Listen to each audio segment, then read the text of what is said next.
This is the Simpit. I'm your host, Shaun Cole, but the real star of today's show is the International Sim Racing Federation, and I have two of the board members here on the show, and you know them both. They've both been on the show before. Welcome to the show, Michi and Olli Pahkala. How are you guys doing today?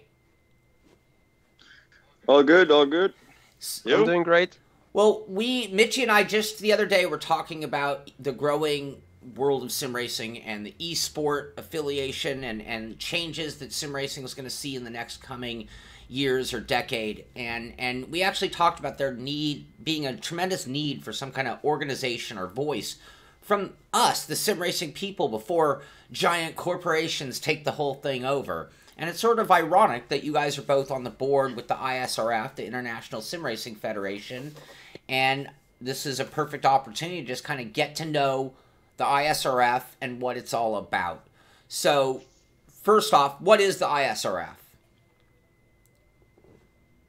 Well, the ISRF is called the International Sim Racing Federation, and it's now a registered association in Germany, so it's a legal entity. And we all needed this in order to grow and reach the sim racing goals and make the sim racing subject even more popular around the globe. Absolutely. And how did it come to be? Why was it made?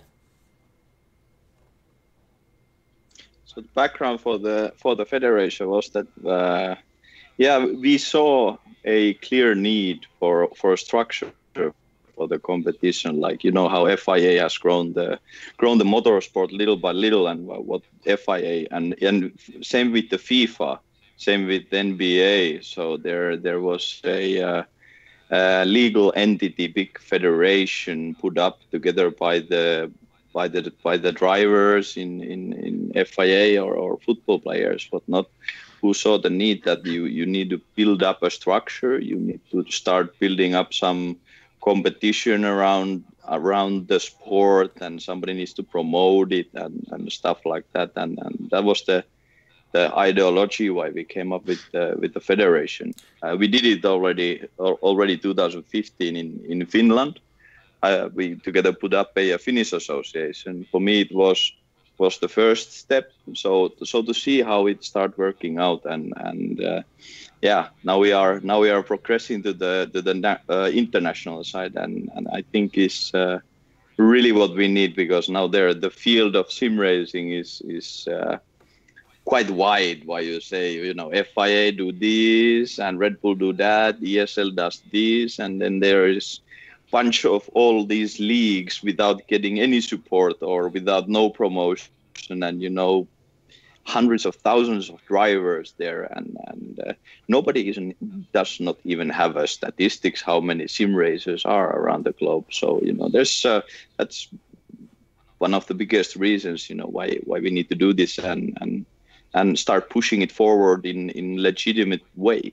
Yeah, a great point, and very beneficial potentially to everybody. Now, when I think of the FIA or the NBA or any professional, those are really the governing bodies. They're also the ones that are making huge profits from running the FIA or NBA, etc. How does the ISRF differ in that respect?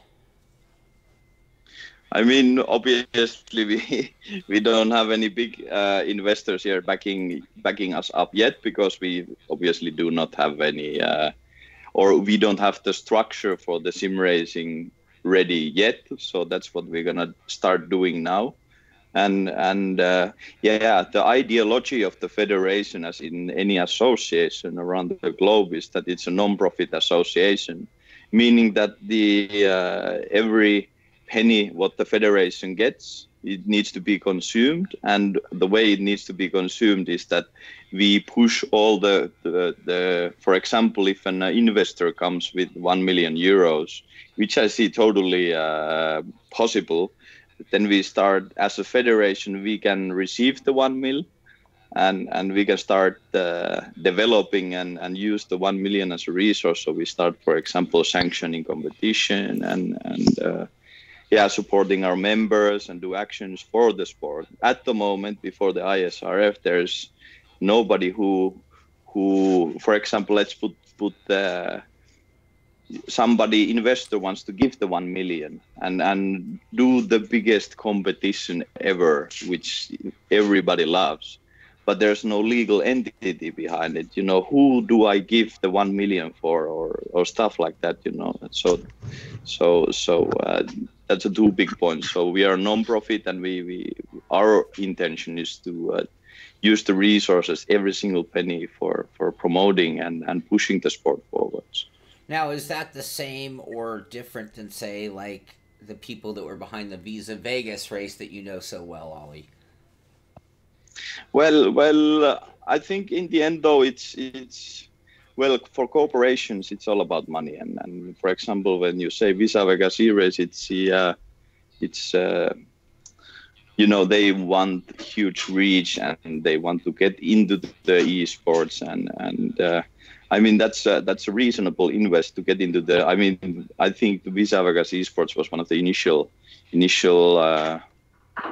pushers to get the big ball rolling. Obviously, we got our ISRF initiative before the Vegas race, but FIA and Formula E is more or less about making the money, and for them it was more about the reach, about the brand, and they are the first, and that affects a lot in the corporate environment, which obviously we need to take care of that as well, because even though we are non-profit organization, we will collaborate a lot with the corporations, because they can support us in many ways, and of course, when somebody throws us money, you need to have a return of invest for it. So that's more like balancing, and when we are, as a ISRF, a transparent organization, a non-profit one, then we can easily collaborate with everyone and tell, as you, Shaun, as a sim racer, you're a member of the federation, and the federation receives 1 million euros. Then you can say, okay, me as a chairman of the federation's board, it will be so transparent that we can point out every single penny what goes out. So it's not like our interest is not about making the money. That will be the investors' interest, and our interest is that it will, if they want to make money in sim racing scenery, it will be done appropriately. So you join to the big competition, which is sanctioned by the federation. Then you see the federation stamp, and you can win 500,000, and you will know that, okay, this competition is legit. That's one good example for this matter. So okay. So with that said, obviously you're talking about a big investor and big changes that you could make with a big budget and doing things like that. Overall greater good of sim racing. With that said, and here we are in December 2017, what are your guys' more immediate plans? I'm assuming that investor isn't knocking on the door just yet.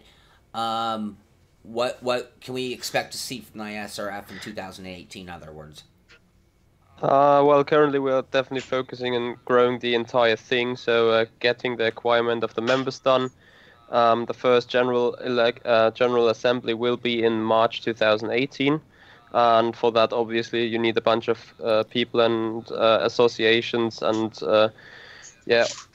subjects being allowed to vote. So currently we got around 600 supporters, got 160 registered teams, 320 registered drivers, as well as about 80 leagues and communities that are also on board with us, and around 50 associations. So the thing has started already there.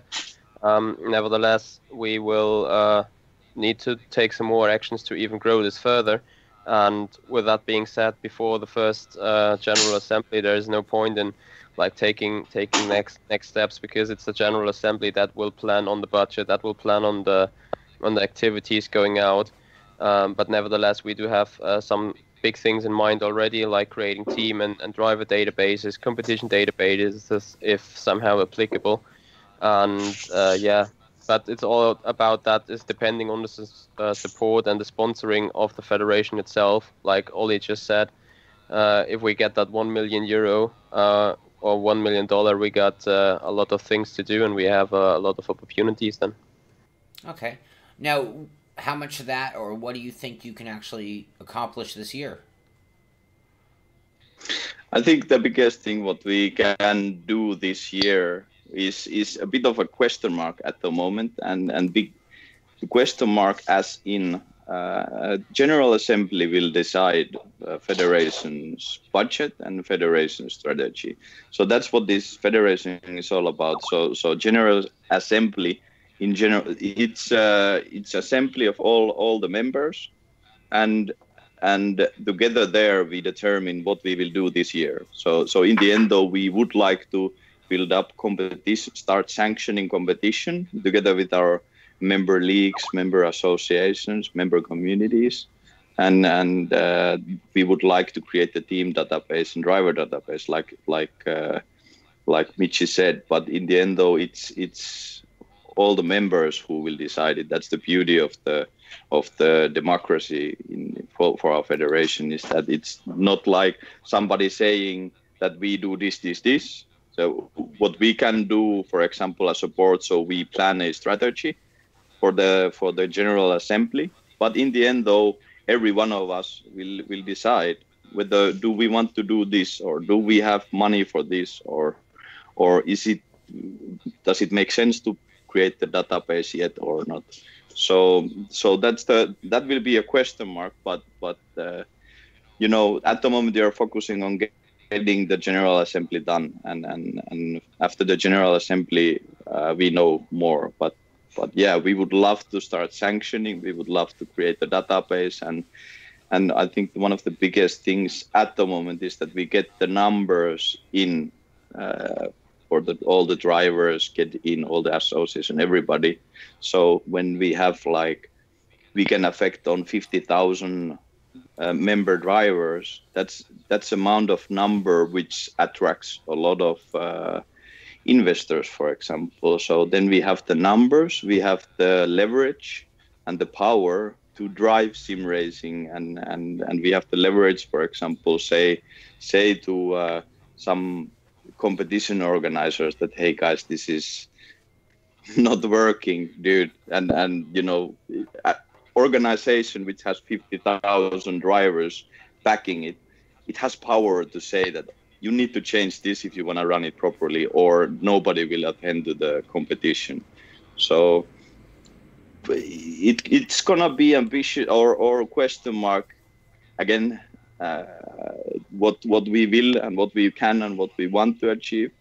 But for sure it starts slowly, but when the ball rolls, nobody can stop it. So now we want to build up the foundation so we can be unstoppable in these matters. Okay, so now in concept, I love it. I love the idea of a lobbying group, essentially, or the potential for such a thing, or one thing that you guys could bring to the table. You keep saying we, and I see you too. Enlighten me. Who is the we, and how big are you at this point? And what are your goals as far as size of your community, we'll call it? Well, currently we are 7 people on the interim board. So the 7 people setting this thing up, which is us 2, Joab Grollerman in the back, who is caring about marketing stuff. My colleague Chris Cobb, who is currently working a lot on the backside of structures and helped a lot doing statutes and stuff like that. Then there is Domino Duhon also being on the board, and Philip Stamm, a guy from VRS. So we all have the same mindset, and we've all met about 14 or 15 months ago at the Sim Racing Expo 2016 to agree then to set this up. And since then, things took off hardly, but right now we're starting to roll. And what are your overall total numbers?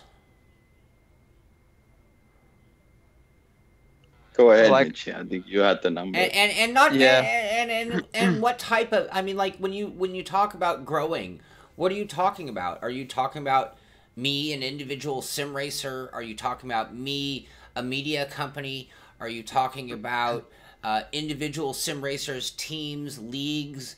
What are the boundaries of what you're looking for as association members, I guess, or contributors in various forms? Well, we're looking about literally everyone that is somehow linked to sim racing in general. Like on Facebook, we do have more than 2,000 followers, which is good. Nevertheless, that's nowhere near the close number of members International Sim Racing Federation will have in the end.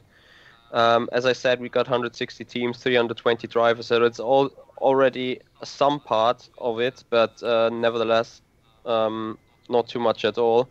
Having 600 more supporters following International Sim Racing Federation by newsletters is quite good, but in the end, we want to get furthermore people to the desk, not only drivers, not only teams, not only some leagues or communities.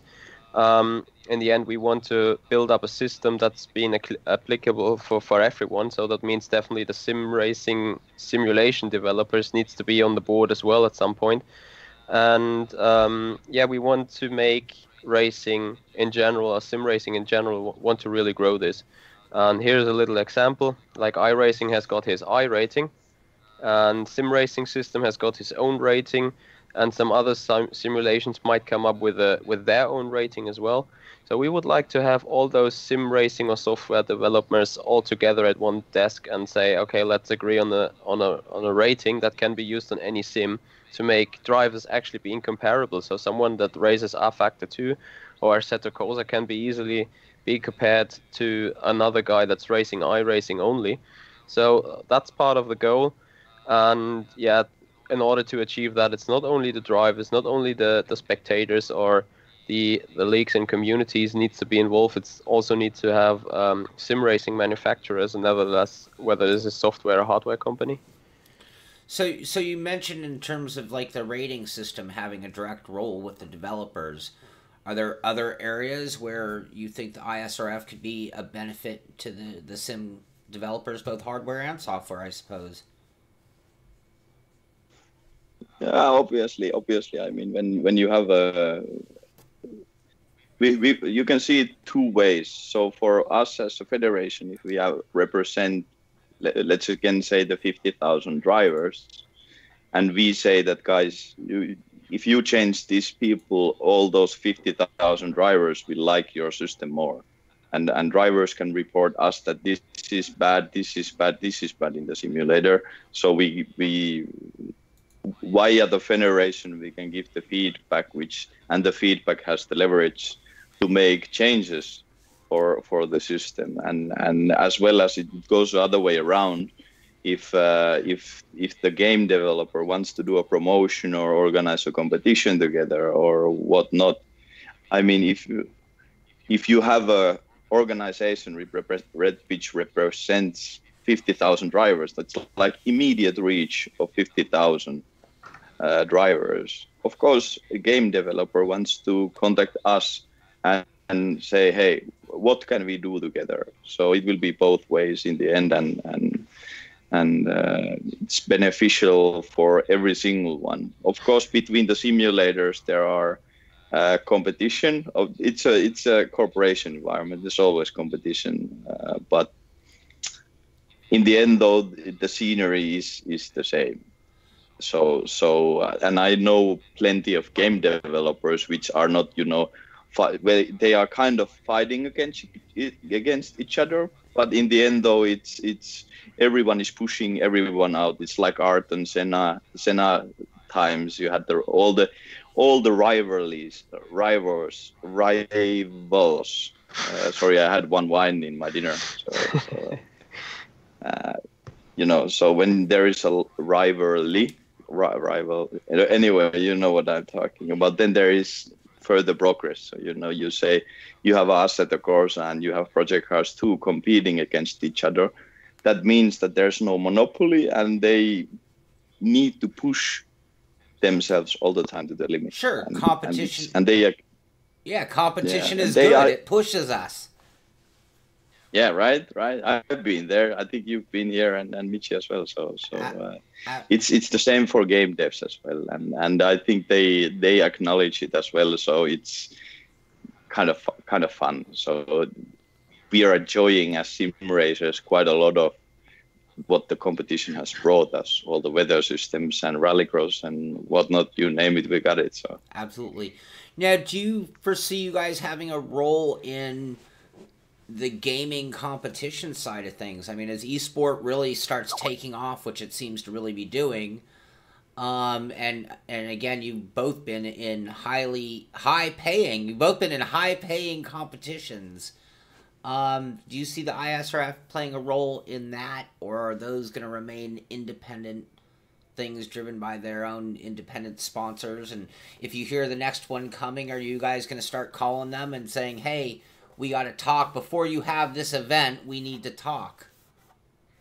Well, it's going in that direction, I think, because in the end, we can give a basic rule set, we can give a basic knowledge, we know exactly what the community is on about. Like if you compare this Vegas E-Race to the World Fastest Gamer event, there was a huge step in terms of quality on organizing this stuff. So what we definitely might do is contact them and say, all right, it's great you do the competition and it's all for you, but get us on the board, put your logo in, make this thing a really good one, and we will promote it out. So it's not just the ordinary channels like Facebook and websites where the news is made. It's also going to be International Sim Racing Federation, which then spreads out the news and say, hey, the company A and company B are launching a great competition, and we're with them on the board. We're collaborating with them, making it a great event. So you guys should join. And that's for sure something that will happen. I'm quite sure about this, and we will see. Like Olli also said, if we get a certain amount of money and if we grow in a certain way, since we're a non-profit organization, we might have the budget to host such a thing for ourselves at some point. But that's, yeah, we need to see in the future what happens, what kind of possibilities will create for us. Okay. Now, a while ago when you guys were describing more the organization, you guys mentioned one thing, and I kind of let it go at the time, but you talked about the General Assembly. Take me through some of the process of how you guys come to a collective agreement on an agenda, on items, everything. So the way the bureau works is that General Assembly will be invited. So the invitation will be sent to all the members 1 month prior the General Assembly. It will be held, obviously, we are in 2017 at the moment, and it's going to be online assembly, and that's going to happen, so we can reach every single organization out there. And so 1 month prior to the General Assembly, we will send all the invitation for our for the assembly, which will include agenda. It will include the election applicants. So we will elect all the managers, board members, chairman for the federation annually in the General Assembly. So all the data comes into the invitation, and all the members can then prepare themselves during that month prior to the General Assembly, so they look deeply into the strategy, who are the applicants, what is our budget for the next year, and yeah, then comes the General Assembly. Everyone attends, and leagues, communities, associations will have a vote, and saying in that, so they had a good amount of time to prepare what they want to say, what they want to do. And then we have a simple vote. The majority will decide, and so let's say, for example, if we have a topic of our budget, so board will prepare a plan for strategy and budget, and that will be sent out with the invitation, and then in the General Assembly, everyone can say that, okay, hey guys, I don't want to spend 50K on competition, and I want to spend 30K on the competition and 70K euros for marketing. So one association introduces his idea, and then we can start discussing and decide in the end, though, by voting, whether we go on this way or that way. So it's going to be a democracy. That's an example which we will use, and as well as this, we will report and publish reports. What's going to happen and what did we decide and what are our lines. So it will be transparent for everyone. So whether, even if you are not attending to the actual General Assembly, you will for sure hear what are our lines, what will be our budgets, what not. So that's going to happen. So who all gets to vote? Michi? Yeah. In the end, is going to vote all legal entities as association, communities, and leagues. They will receive one vote each, and it will be a drivers' association and no, not a drivers' association, a drivers' committee and a teams committee. And the teams committee consists of all teams being registered to the ISRF. Same with the drivers. So they have to have their internal voting on some subjects which are given out with the agenda way before, and then they send one chairman or one spokesman of the board and send it to General Assembly, and then they will be given one vote as well. So it's all the drivers have to agree on something, and that thing's going to be voted on by the representative of the teams and drivers committee together with all the other things. And obviously manager and board members will get the one a vote each. Okay.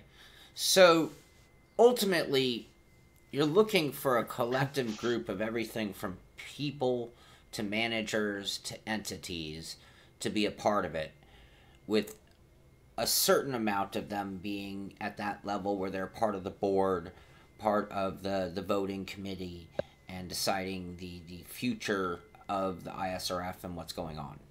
Is that pretty clear there? Did I get that? Yeah, I think yes. So. I mean, the ISRF is driven by the drivers, by the teams, by everyone being involved in sim racing. So it should be them to decide its heading. Okay. So if I join tomorrow, what are the benefits? What are the benefits essentially to those groups that could be involved in being part of the ISRF? Obviously, I can say for myself, as a ex chairman of the Finnish Association and a current board member, that if you have a federation, for example, in Finland we had the Finnish Esports Federation backing our system nationally. It's a huge benefit for communities and leagues. It will be the same. So as a federation, we can support all the activities what these organizations do for sim racing. So we can promote, we can market what our members are doing. We can create a calendar of these members organizes competition at these times, whatnot. That's a huge.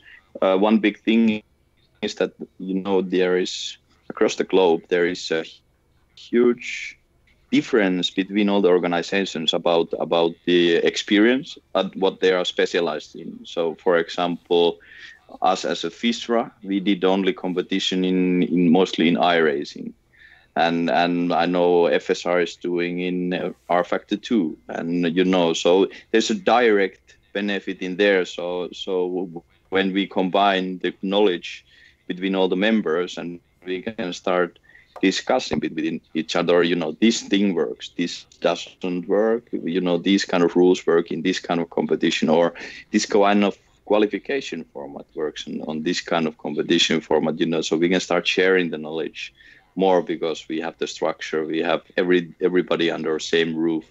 So that's one of the huge benefits in there for the association especially. Okay. Now go ahead. Sorry, Olli. Go on. No, it's okay. I mean, if you have there's teams and drivers to be open up yet, so we can discuss the organization. Well, no, go ahead and move into that. Actually, I have a whole other direction, but no, let's talk about teams. So if I'm a team owner, Michi, Avid Chronic Racing. I notice you guys are on the list of teams in the association. What are the benefits to ACR or any other team that joins? Federation. I'm sorry, I shouldn't call it association. Federation. Well, as a team, you join this as well as a driver, getting the benefit out of it in terms of deciding where it will move. As a team, you have your own expectations. You want to achieve some goals, and you want to see a way how to achieve them goals. So the first thing is to get on the team's committee and have some kind of power to vote, to get certain things moved the way you want it. And on the other hand, it's just like Olli said, so much leagues going on in the community and communities going on all over the globe. And if you centralize them, or if you centralize the information, you as a team member, you don't have to click all through the web and see what's going on where. You actually have to go to that team database or to that communities database and search on the ISRF website to then have shorter ways and in general, be on a big project, getting sim racing moved somewhere. Okay, so now I've heard you guys talk about money, funding, what the direction of the ISRF potentially could be. I just want to be really clear because I'm still a little bit confused. So I want to just really make sure that we're all getting this really straight. So I've heard from you guys that basically some of the money might go directly into forming direct competitions being administered by the ISRF. Some of the money might go into like marketing, and that's where I'm a little clear on both. So please correct anything I say here. But is that marketing sim racing across the board? Is that marketing the competitions I just mentioned? Is it marketing the ISRF? What, when we're talking about the growth and how you guys would use money to grow it all and everything, I want to just be real clear about what we're talking about there. Yeah, I mean, in the end, though, it will be the General Assembly which will decide that one. And it's obviously we don't want. There's no point in. Well, there's the marketing in general is so big term that it's really difficult to pinpoint out.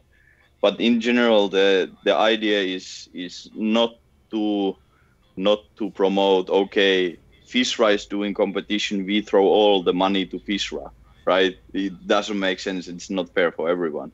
So what we want to do is to market as in, for example, we make a proper annual plan of there's this kind of competition and this kind of, so we know 20 competitions will be sanctioned by ISRF. And since it will be sanctioned by ISRF, it means that it's worth of marketing for. So we can push these sanctioned series and use, for example, everything in marketing what is related to sim racing. So let's say next year there will be a world fastest gamer. We get some sort of collaboration with McLaren. We can promote that as well. That's a huge for sim racing because it produces more jobs directly in the sim racing, and some driver can be a F1 sim driver. That's a huge for sim racing, and we can push a little budget there as well. But it's always, General Assembly and the board will decide it and share the decision. So I just want you to, and everybody knows that it's not going to be like, okay, hey, Michi, I got 20K, I give you money to you, but no problem. No, it's. No, I mean it's a non-profit organization at the same time. I mean, this is a group that can represent the sim racing world as we. I mean, you guys are alien sim racers first and foremost. And most of the people involved in your organization, your federation at this point, are on that same level. I mean, this isn't a bunch of financiers at this point trying to exploit sim racing. This isn't Visa Vegas, where you have Vegas coming in with $1 million, Visa coming in with $1 million saying, let's put on a show. This is much more like in America, we call it a lobbying group, but a group that can go to the higher ups and say, hey, we represent a mass, and this is our collective opinion. I mean, that's ultimately what we're talking about, right? Exactly. Yeah, pretty That's much. well summed up. Okay, Yeah. okay. I just want to make sure we got that very clear, because Yeah. so we talked about short term. You guys are still kind of, I mean, this is not brand new, but it's in the workings, and we're seeing this really accelerated curve with sim racing right now and these huge competitions. Where do you see you guys, where do you see the state of sim racing in 5 or 10 years, not just 2018, but where do you see the ISRF's role in that same image of 5 to 10 years from now? I think, I hope, and I'm quite confident that sim racing in 5 to 10 years will be as big as LOL or Counter-Strike or those already big and huge esport games. Difference at the moment is that, for example, Counter-Strike is not growing anymore. Overwatch has reached their peak, and they are steadily there and using what they have, but this has not done for sim racing. So it's inevitable that we're gonna be, when we do our work efficiently, sim racing in general will be there with all these multi-million prize pool tournaments. That's for sure, with major leagues and whatnot. That's gonna happen.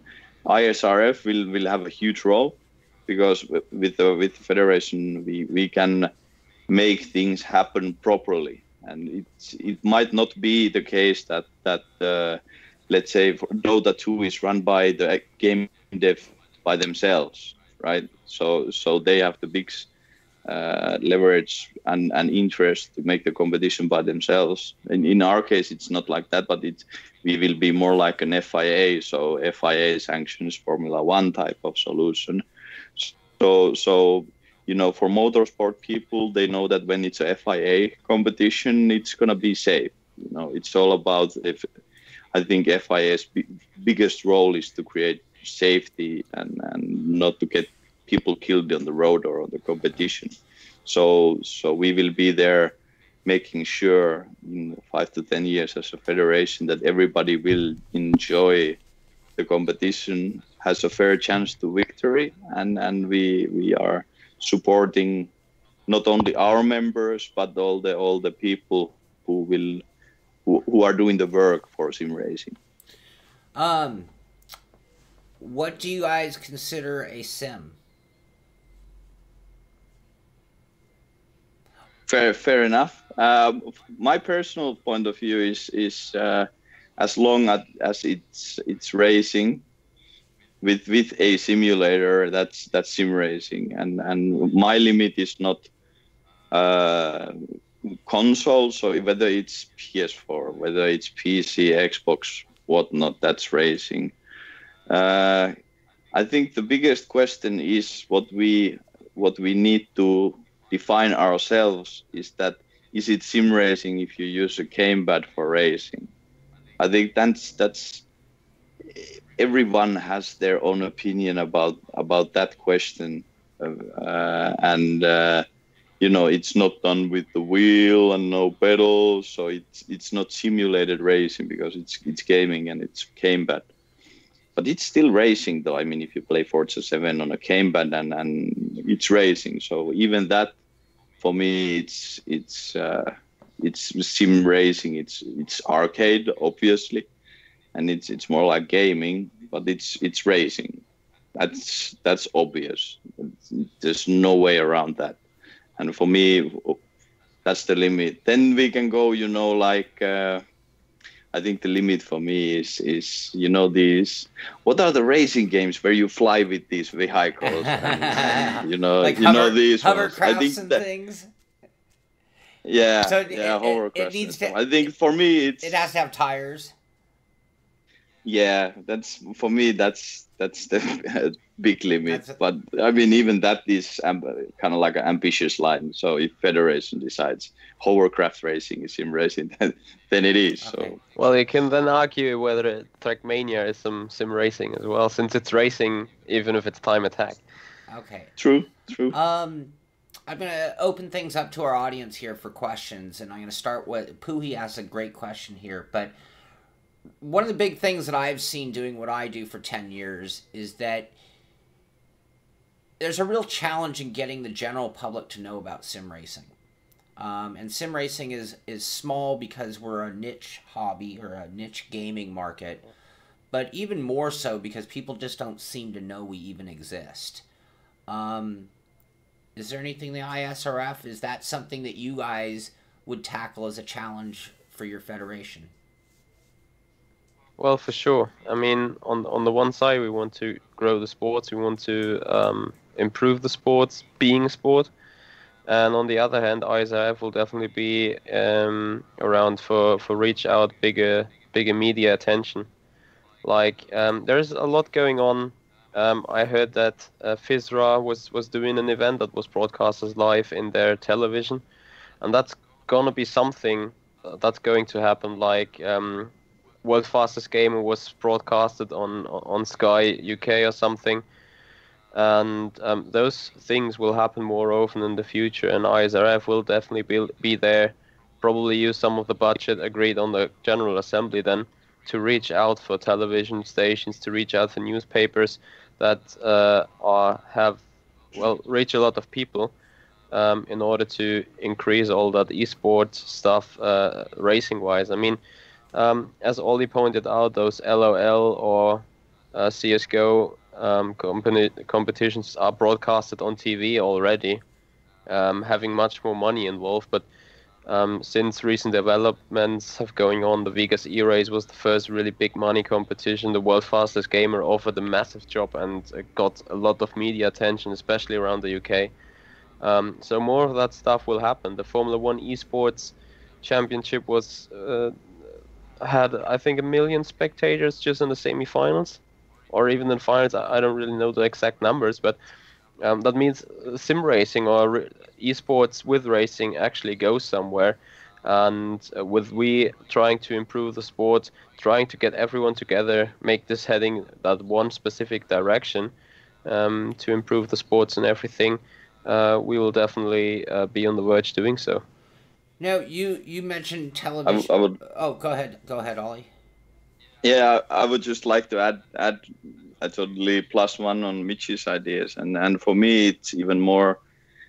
I've been in on the scenery for 5 years, so I'm not like an old school alien. But for what I've seen, it's the problemacy what we are having at the moment, and why we're not getting the public reach, is that I think nobody has defined sim racing, right? So nobody knows about sim racing, and that's the big thing what we are doing with the federation. So we start defining what is the sim racing, and make it more understandable for everyone. So you have like then people start learning about it, especially now when it's hot, and then all these competitions like Michi said going on, and huge reach. But still, people watch the F1 esports, they understand that, okay, this is esports, and they understand, okay, this is F1, but nobody understands how huge this race is behind all of that. And that is because nobody has defined it yet. And that is exactly what we are trying to do here. So we start building the structure and defining the sim racing as a federation, so everyone understands it. And then it's going to be like motorsport. It's a one big sport, what people are having fun with it. And All right. that's the future. Barry actually asked this question, and it's the perfect time because Michi, you mentioned TV. Ollie, you talked about esport and how we're perceived. So when I watch Counter Strike or Call of Duty or any of these gaming competitions, and I watch the guys and they win and they put their hands up, and I think, oh, look at all the gamers. Um, How do you think that we're being perceived? Whether you're talking Visa Vegas, which is a little different, and I'm going to come back to that also, but even World's Fastest Gamer, how do you think we're perceived? Do you think people see us as just sim racing entertainment? Do they see us as just gamers? Do they see us as athletes like real race car drivers?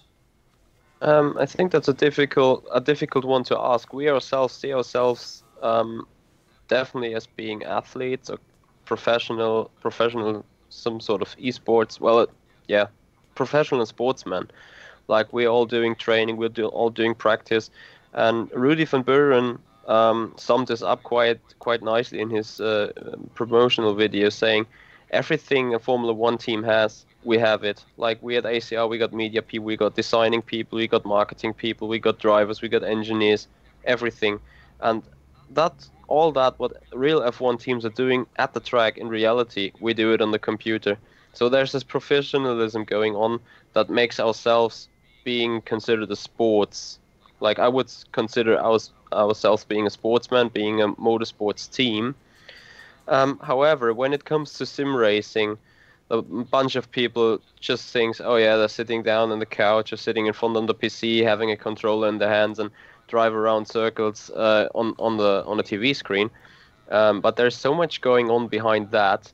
People do not even know, and I experience that a lot in my free time. Like when people say, "Oh, what are you doing when you're not working?" and I say, "I do sim racing. I'm a professional sim racer." You do what?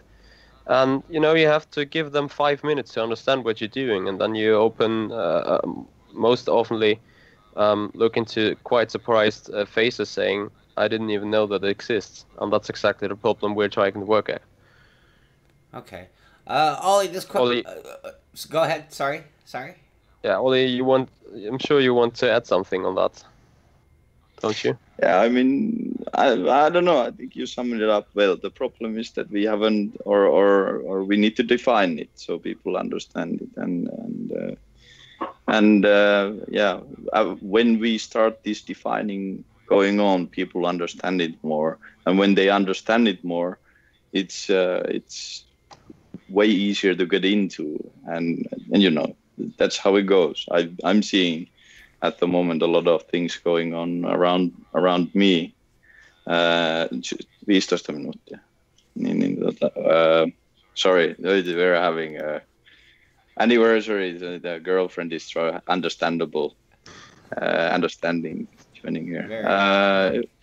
So when people are understanding, they're like these amazing feelings, and hey, oh, that's cool, I didn't know, and then they get into the sport. All around me, I have quite a lot of friends around the world which doesn't know about sim racing, and then they get into it because they see Olli does this, and what is that? That's really cool, and that's how the big ball rolls, and we need to just continue and keep on defining and supporting and saying the message out there, and that's how we grow. Now, John Hill asks, and this kind of gets to what you were talking about, defining, or ways we can define, but this is very much to you, Olli. But thinking back to Visa Vegas, well, Rosenquist, you guys mopped the floor with the Formula E guys. I'm just going to say it, except for Rosenquist, who obviously was up there on the podium with you guys and held his own. Do you think that moment opened the eyes to the real racing world of who is this guy? Because not only can he drive the wheels off a Formula E car, but all these sim racing pros come in, and he held his own and almost won the dang thing, there against those guys. Do you think that, does that help define what we do? And do you think that impressed people on his benefit? Yes, and absolutely yes. What Felix did was extremely interesting, and he's a young guy. I think Felix represents a lot of not only real racers, but he represents a lot of sim racers as well. For years it has been already the way that real racers get. You have a long off season during winter time. There's nothing you can do. So what do you want to do as a real racer? You need to go on track, do what you love to do. So they use sim racing, And for years, I bet tens of years, people in the F1, for example, have been using simulators and getting the advantage out of it. You know, you cannot be on the track, but you can always replicate everything on the simulator and fine tune all these little things for the upcoming race weekends. So yeah, to sum it up, I mean, what Felix did was for sure a showcase what has been going on for a long time, but now it was more like a statement that, guys, it's happening all the time. But I understand it with why it's not communicated well. I mean, if you take any real racer, like put Lando Norris against Gregor Huttu, there always been a difference, and there might be a brand effect for Lando, for example. So that might not make too much sense for the real drivers, but they're doing it all the time. And yes, it's when Felix did that thing, that opened it up. I think it didn't open up too much views, at least for the top end of motorsport, but especially when you look at the mid and low tier motorsport drivers, teams, that was a showcase for them, plus the rest of the world, that the simulator is realistic and you can replicate the real racing with the simulators, and that's a huge thing for sure. Yeah. Now, in order for sim racing to be recognized, and this is Dino kind of asked some of this question, I'm kind of hybriding a few comments he made, but we aren't really recognized as a real sport for the most part. But then when I look at, and all of you know this firsthand from the Drivers' World Championship on iRacing on the oval side, not your side there, but that guy gets a Jostens ring, a champion ring from NASCAR. In year one, it was up on the NASCAR website and the point standings, and it was like right below the Truck Series. So it was like, wow, this is like the real deal.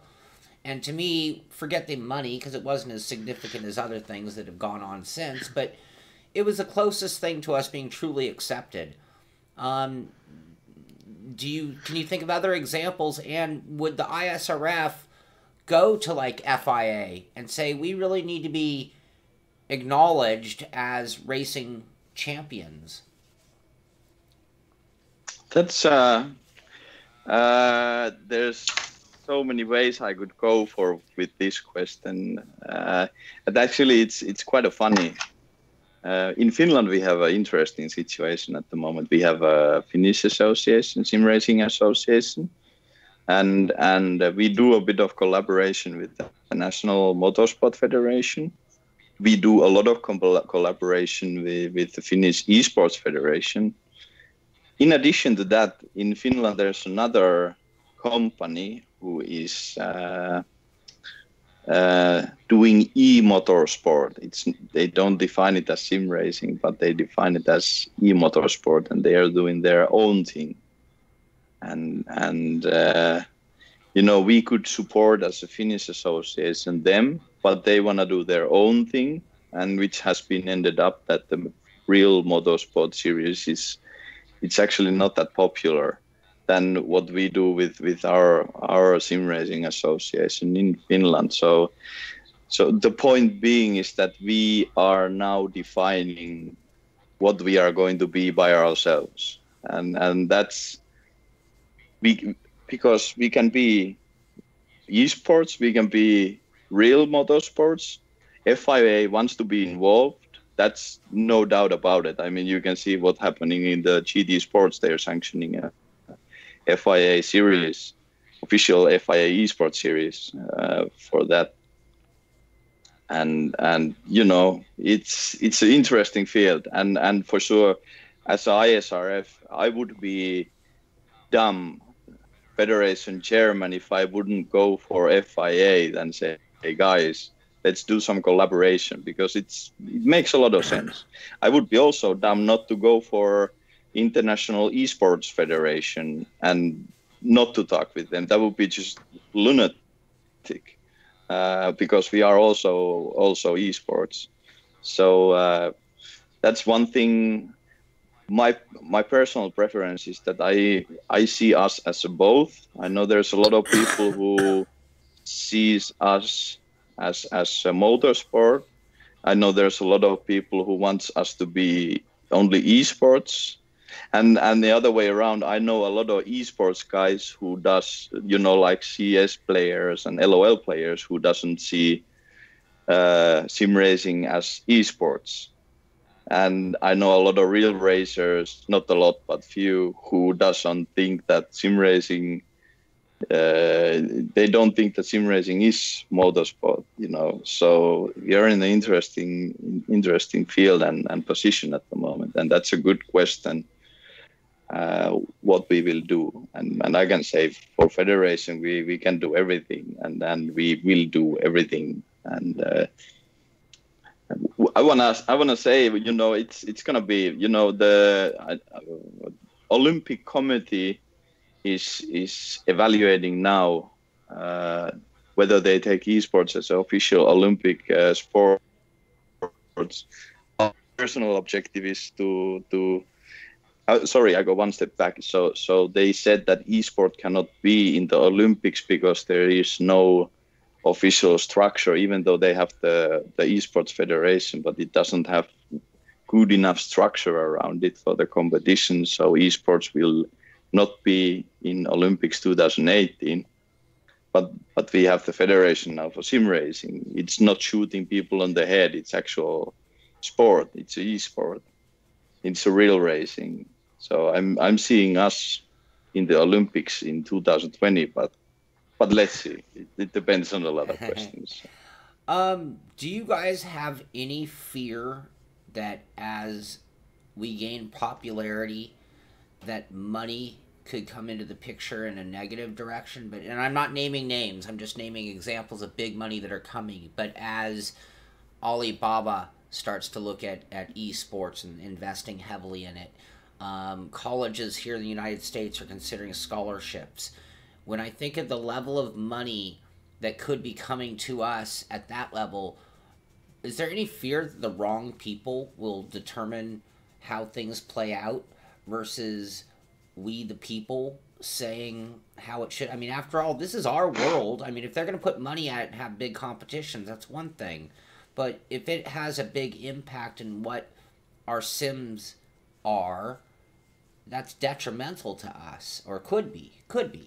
It could be wonderful too, but I think the point in this case is whether we can prevent this to happen. Like if someone says, I want to spend $5 million and I want the competition to be like this, that, and whatever, and we say, let's say no, because that's not the idea of we wanting to have stuff being presented and done, then the guy might say, all right, I add another 100,000, get all the equipment and launch a thing myself. And the amount of money will then drag the people towards that competition by themselves. Nevertheless, this point you're bringing up is definitely something to think about it. But in the end, it will really depend on whether we can do anything against it, even as international sim racing federations. Your possibilities might be limited at that point. And I think Olli will agree on that, at least to something. Yeah, somehow, yes. But yes, I agree, and I let's put it this way: I'm not scared of this. I'm confident that somebody will try and to accomplish this when we are big enough. That's for sure. That's inevitable. But I think the best weapon against corruption is transparency. And that's, I know a lot of federations and a lot of associations which are not transparent and moving money here, there, and doing political decisions without the transparency.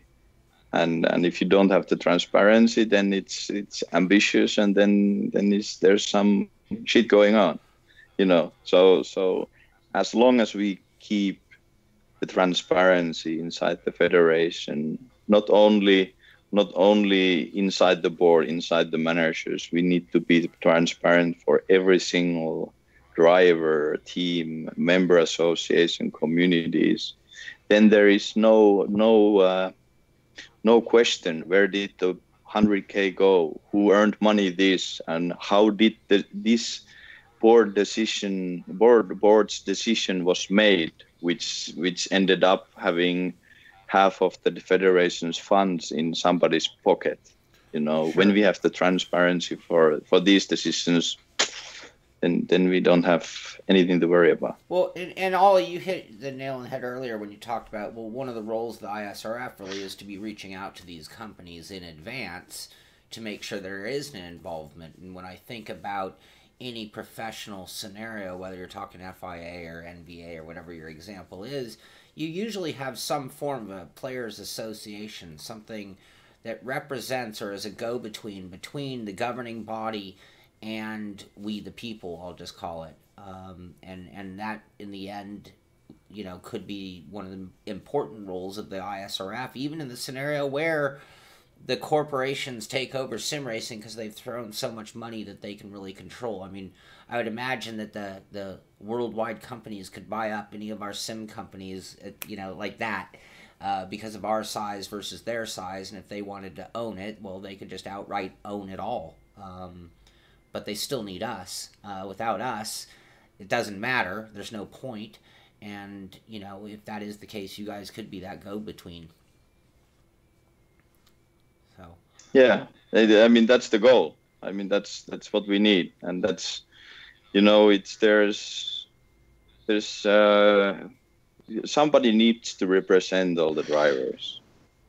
And that's why we are here. That's why we are with the federation, and that's something what people will try and want to do and achieve. So when we have the proper leverage and everybody are on board with the federation and it's run transparent, then we can achieve such things that there's nobody running anything like crazy, Yeah. So I'm going to bring this to a close, but let's go ahead and finish with one, I think, topic that is probably perfect, and I don't see it anywhere at your website, but it's something I think a lot of people... Here I am with two alien drivers, so I'm sure you both have had a finger pointed over the years.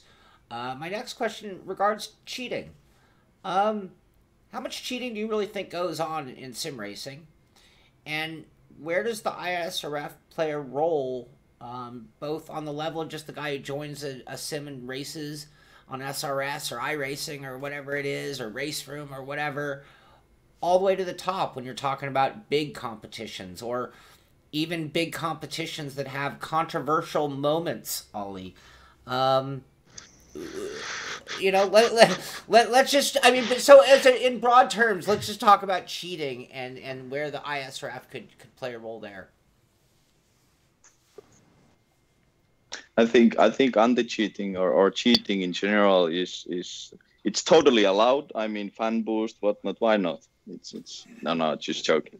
It's a huge problem, especially when people are at their homes and competition is online.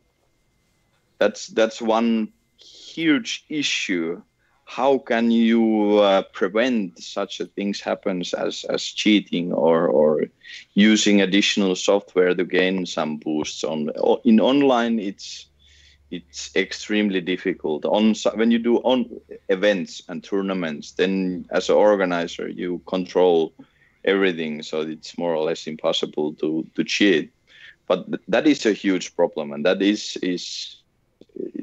will happen for sure. As long as there is a competition, there will be people who want to exploit and gain all the money out of it.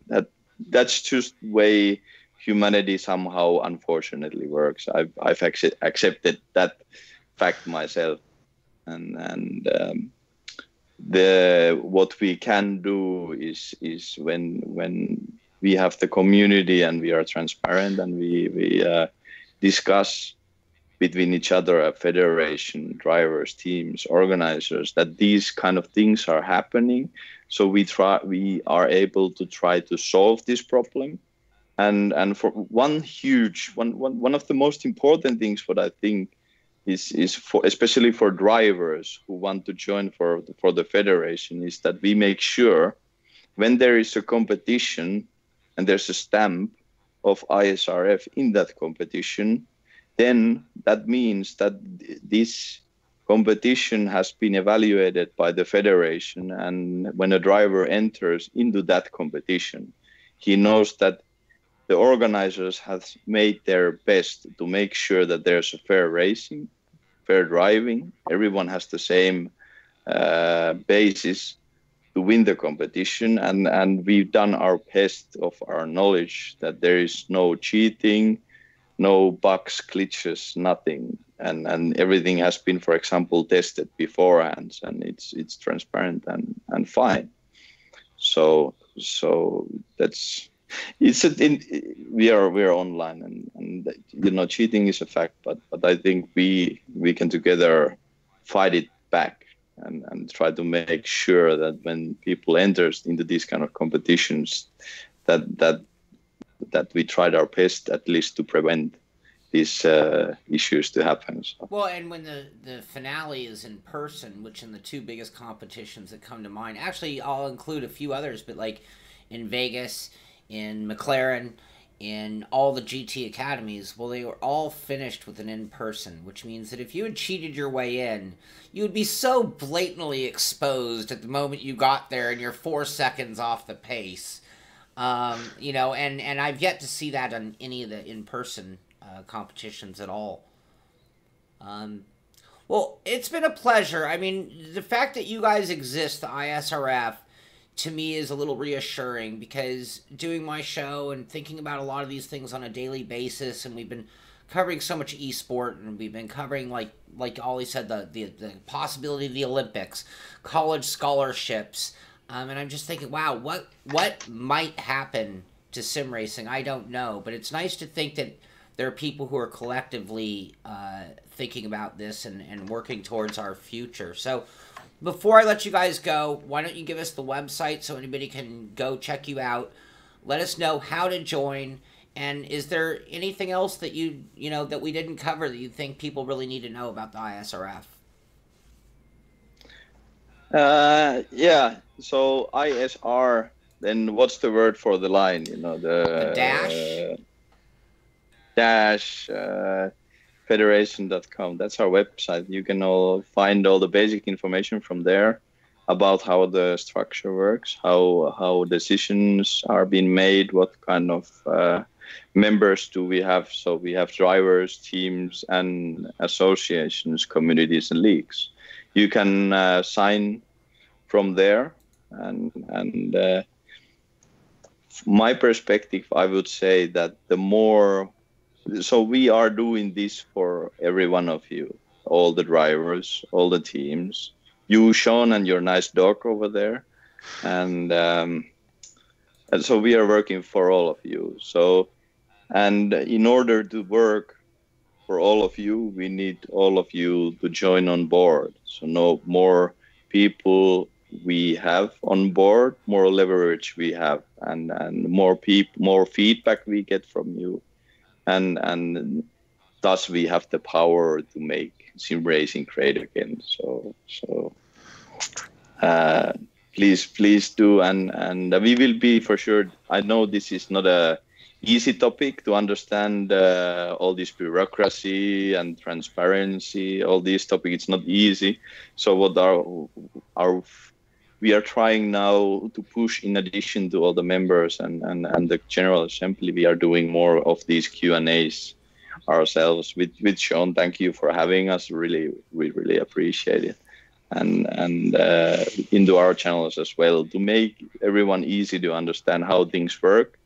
And we are happy to answer all your questions via email or from our Discord server. So please, this is made for you all. Join us, ask us questions, challenge us, give feedback, whatever, and we'll make everything working better together with all of you. So. Yeah. So if you got any questions, visit the isr-federation.com. You can see all the statutes, you can see latest press releases, you can see the linkments of Twitter, Facebook, Discord, and RSS feed. So if you got any kind of information lack, go to the website and you will solve it. Otherwise, if you have specific questions, as Olli already said, email us or go on Discord, where most of the people are online and quite active. You will get help there, that's for sure. Awesome. Thank you, guys. Thank you so much. I mean, thank you for being here. Number one, I love talking sim racing, and we're touching on the things that I've been talking about on the show a lot. That, you know, the future of sim racing, obviously, and the competitive side. And, you know, I think it's just great that you guys are pulling this together and really building up a collective group. So thank you for that as well. Appreciate it. Thank you, Shaun. Yeah, thank you for being here. So there you have it. We talk about 2018, what's coming in sim racing, what we can expect. Well, one thing that reassures me is knowing that we do have a collective group, a voice for the whole mass to make sure that it's always working in our best interest. Thank you guys for being here. It's been a great show. This is the Simpit. I'm Shaun Cole, and I'll see you on the track.